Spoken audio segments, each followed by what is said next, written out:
కాకినాడ జిల్లా ప్రతిపాడులో ఈదురుగాళ్లకు వందల ఎకరాల్లో అరటి తోటలు నేలకొరిగాయి. పంట చేతికొచ్చే సమయంలో ఇలా జరగడంతో తీవ్రంగా నష్టపోయామని రైతులు ఆవేదన వ్యక్తం చేస్తున్నారు. ప్రభుత్వం తమను ఆదుకోవాలని కోరుతున్నారు.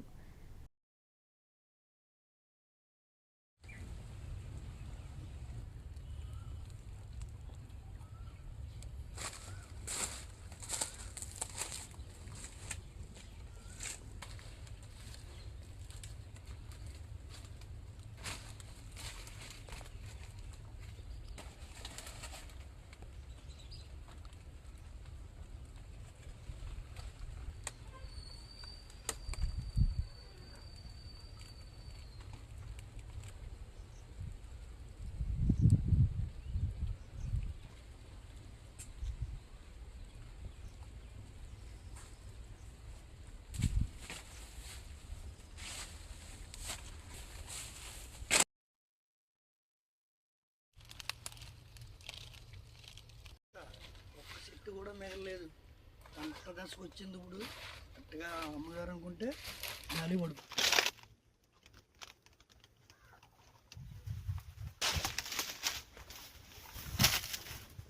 లేదు. గత 3 ఏళ్ళ బట్టి నుంచి మేము నష్టపోతానే ఉన్నాం అని చెప్తాను.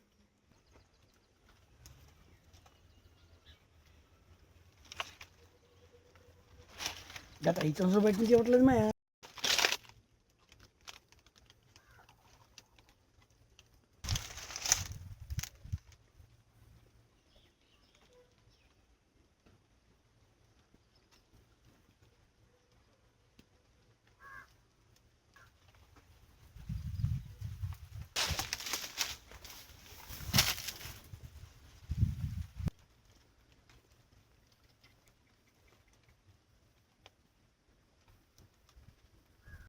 నా పేరు మైరాల కనకారావు అండి. ఏలేశ్వరం మండలం ఎర్రవరం గ్రామం, అది కాకినాడ జిల్లా. నేను అరటి సాగు చేస్తానండి. గాలి వానలకి సుమారుగా నేను 3 ఎకరాల అరటి తోట వేస్తుంటానండి. కరెక్ట్గా కోత దశకు వచ్చే టైంలో ఈ మొత్తం తోట అంతా ఇరిగిపోయిందండి.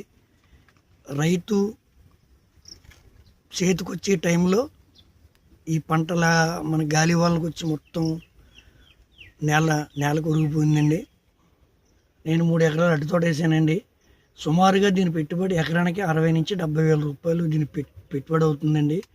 దానికి పిండి అయితేనో, వాసంగర్ర అయితేనో, ఏమైతేనో 70 వేల రూపాయలు అవుతుంది.